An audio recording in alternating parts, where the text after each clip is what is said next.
Hello guys, good afternoon. Nagluluto kami ngayon ng gabi. Tapos lalagyan namin ng ano to? Gaway.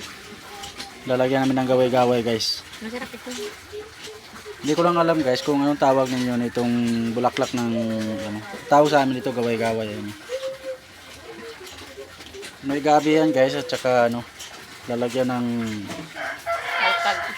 kalkag. Yung maliliit na heavy guys. Yan. Yan. Sarap eh.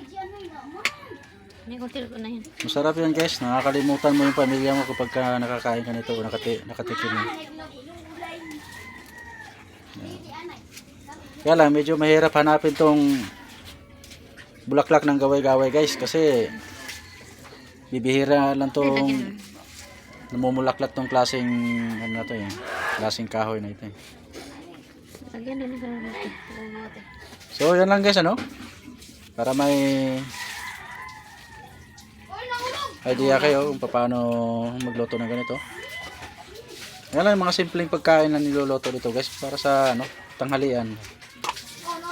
Hindi naman sa pang restaurant to, pang bahay lang.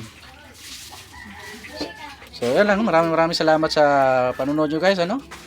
Paki-follow and like and share na lang. Good afternoon sa inyo lahat. Thank you.